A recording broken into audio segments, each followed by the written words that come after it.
Hello hi दोस्तों, यह हमारा स्पेशल चैनल है। दोस्तों, अगर आप हमें दिल से चाहते हैं तो प्लीज़ हमारी वीडियो को लाइक करें और सब्सक्राइब करें और दोस्तों में शेयर करें। और हाँ, बेल आइकन के बटन को दबाना ना भूलें ताकि जब भी हम कोई नई वीडियो अपलोड करें सबसे पहले आप तक पहुँचे। धन्यवाद। ये बोलो, सिरसा का कोई समाचार आया है? अभी तक तो कोई समाचार नहीं। क्या सिरसागढ़ का कोई समाचार नहीं आया है? होने दो फजर, हम लोग खुद ही चलेंगे। ओ भैया, अभी हम लोग आप ही के विषय में बात कर रहे थे। आप लोग इत्मीनान से बैठ जाएं। अब जो मुसीबत पड़ी हो तो आप लोग देख रहे हैं। मेरे सामने मजबूरी है, मैं इतना कमजोर नहीं था, लेकिन क्या करें, वक्त की बात है। आप लोग इत्मीनान से बैठ जाएं। धन्यवाद। भैया, अभी हम लोग आप ही के बारे में बात कर रहे थे। बहुत दिन हो गई और भैया से मुलाकात नहीं हुई। भैया, मैं आपसे कुछ कहने आया हूँ। क्या कहना चाहते हो? आपने मेरी जुबान बंद कर रखी थी, लेकिन उदल माड़ो जाने के लिए जिद कर रखा है। क्या उदल माड़ोगढ़ जाने के लिए जिद कर रहा है? हाँ, और पिते मरे का हाल सब उदल गया।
जाने के लिए जिद कर रखा है।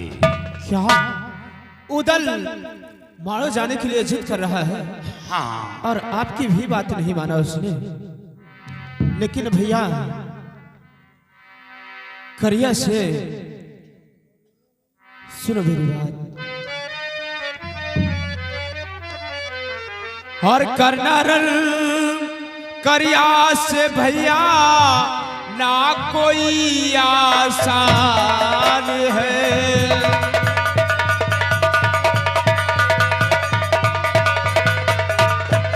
और करनाना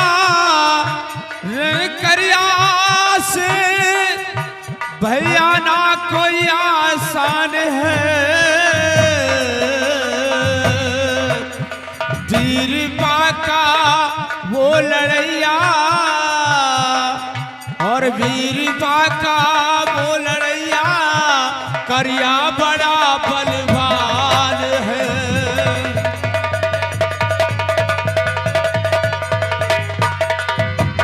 उसके आगे जाने की हिम्मत ना पड़ती है मेरी। और क्या लड़ेगा उससे वो उदल अभी नादान है।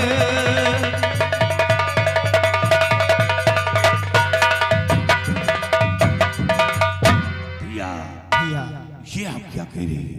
हाँ, मैं ठीक कह रहा हूँ। और नहीं मानो, चलो बदला चुकाने के लिए। और प्यास थी मुझके खून की, ये मेरी कृपा है।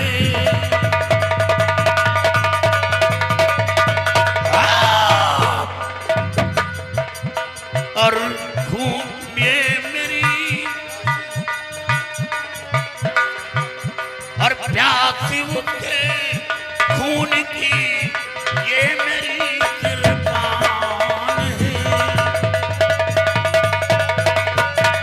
तो गर्द में तुमका मिला, जाते ही मारो का गिला। गर्द में दूंगा मिला, जाते मारो का गिला। और लेने अब चाचा का बदला, मचला अब मलका है।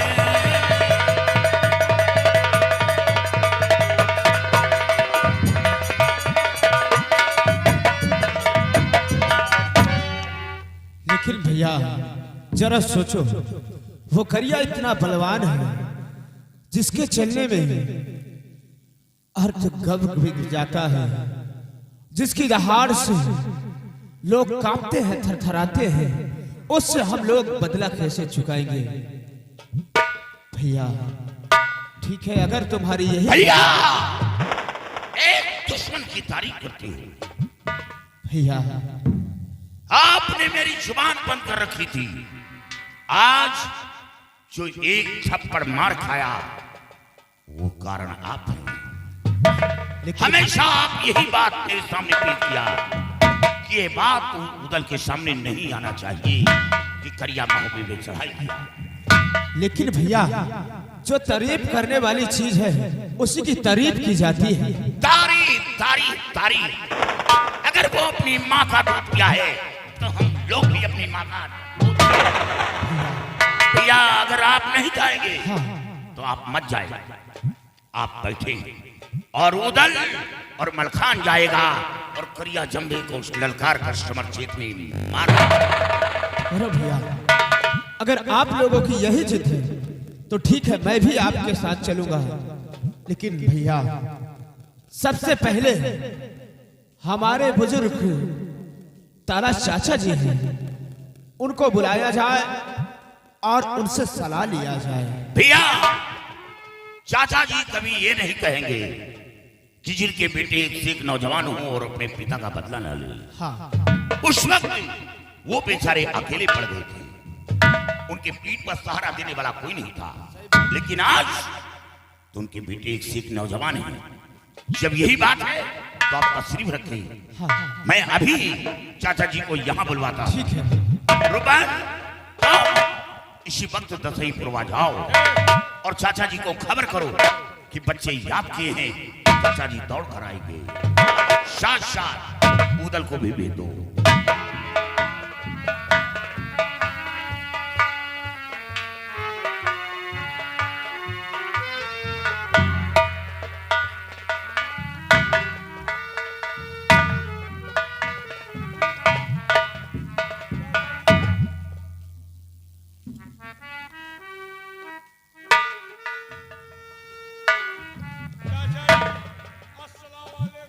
वालेकुम अस्सलाम रहमतुल्लाह बरकातहू। आज आदाब बेटा। वालेकुम अस्सलाम बेटा। सलाम वालेकुम बेटा। आज मैं क्या देख रहा हूँ कि आज हमारे सारे बच्चे एकत्रित हैं और सिरसा से मलखान भी आए हुए हैं। बेटा आज आप लोग मुझे क्यों बुलवाया है, क्या बात है? चाचा जी आज हम लोग माड़ो जाने के लिए तैयारी बना रहे हैं, आपकी क्या सलाह है? क्या माड़ो जाने के लिए तैयारी बना? हाँ बेटा जब कोई माड़ो का नाम लेता है तो हमारी आंखों में खून उतर आता है। बेटा शायद तुम लोग ये नहीं जानते कि मैं बनारस का रहने वाला पठान हूँ। लोग मुझे ताला सैयद के नाम से जानते हैं। बेटा हमारे पास 9 बेटे और 18 नाती थे। मेरा लंबा परिवार था, गरीबी हालत थी, इसलिए मैंने सोचा कि जाकर किसी शहर में नौकरी की तलाश करें और वहीं हम अपनी जिंदगी को बिताएं। बेटा, हम अपने 9 बेटे और 18 नाती को लेकर रवाना हो गया। जाकर दिल्ली पहुंचा पृथ्वीराज चौहान के यहाँ। मैंने उनसे नौकरी की गुजारिश किया, लेकिन नौकरी तो क्या, उन्होंने मुझे धक्के मारकर वहां से निकाल दिया। फिर बेटा मैंने तैयारी कर लिया।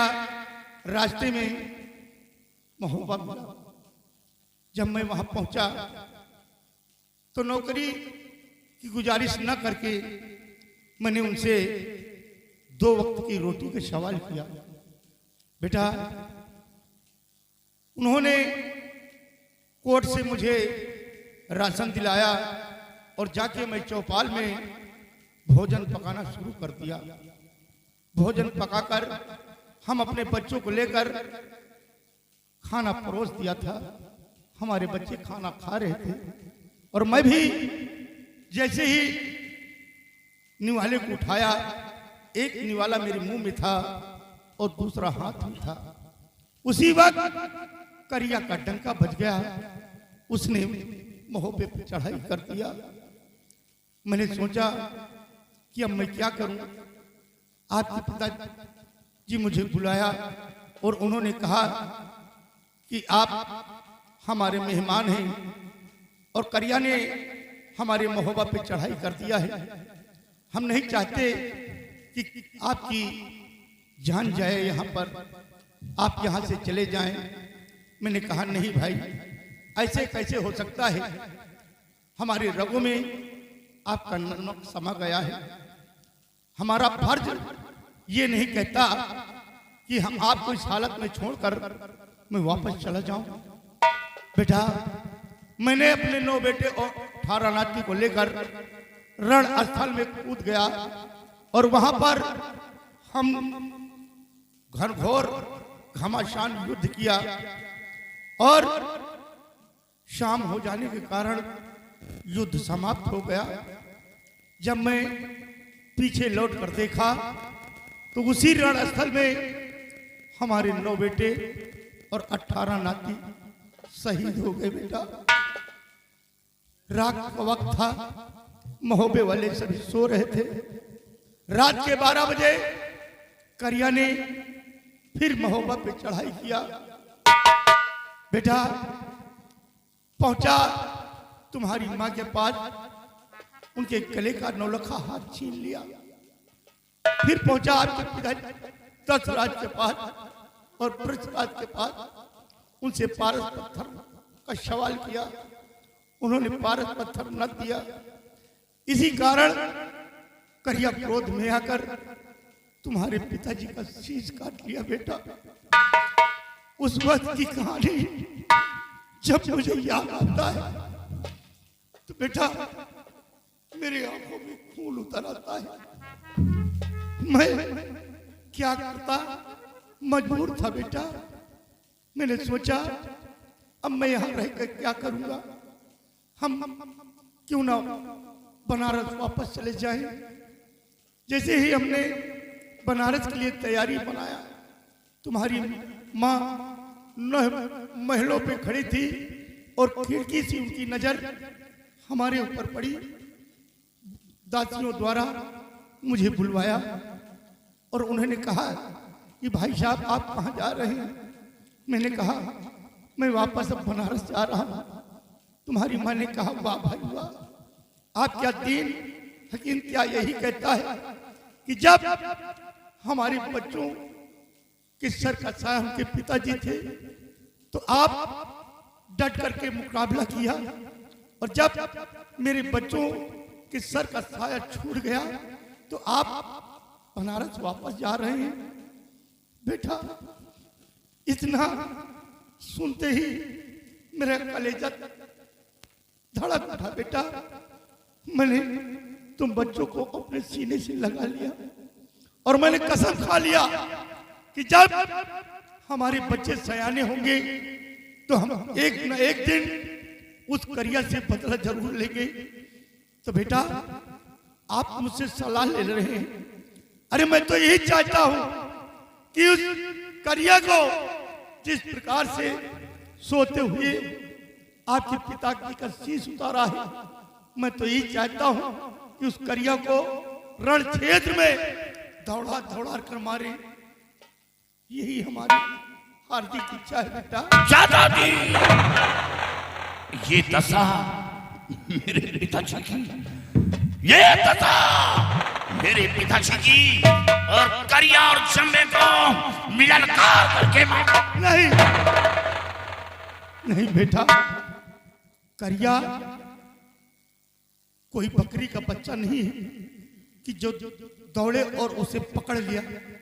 करिया बहुत बड़ा बलवान है, बहुत बड़ा बहादुर है।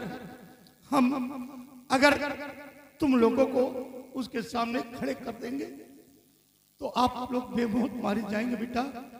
इसलिए हम जैसा कहते हैं हमारे कहने अनुसार आप चलो बेटा। हम सब लोग साधु का भेष धारण करेंगे, अलग जाएंगे, द्वारे द्वारे भिक्षा मांगते हुए। चाचा जी, हम भिखमंगे बनकर माड़ो नहीं आएंगे। जिस तरह वो ताड़ते हुए मोहबा आया है, उसी तरह मैं ताड़ते हुए माड़ो पहुंचूंगा। भिखमंगा साधु फकीर बनकर नहीं जाऊंगा। तो जाओ जाओ, खड़े होकर मेरी शक्ल को देख रहे हो, जाओ जाकर मर जाओ। अरे बेटा, मैं भी यही चाहता हूं कि करिया को दौड़ा दौड़ा के मारे, लेकिन मैं ये भी जानता हूं कि तुम लोग उससे समर ऐसे नहीं कर सकते बेटा। हम पहले चलेंगे वहां, भेद लेंगे कि करिया का बैठका कहाँ है, कौन किस रास्ते पर रहता है। हम वहां चलकर पहले भेद लेंगे, उसके बाद फिर हम करिया को दौड़ा दौड़ा के मारेंगे बेटा। ठीक है चाचा जी, जब ये बात है तो मैं अपना भेष योगी का बनाकर और आपके कहने अनुसार चलूंगा। हाँ बेटा, सब लोग चलो और साधु का भेष धारण करो, उसके बाद हम मारो चढ़े। ठीक है चाचा जी।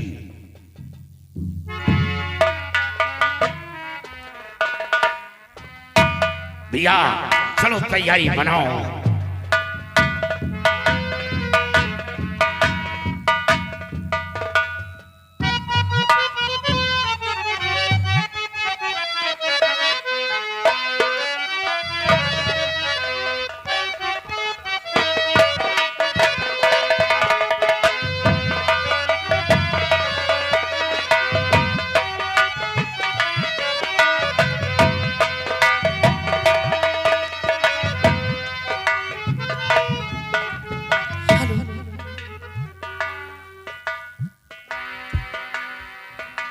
हेलो, ओ जब से प्यार किया है तुमसे,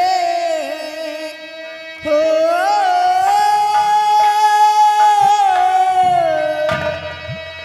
कि जब से प्यार किया है तुमसे, कि जान के हमरे लाले पड़ गए गोर से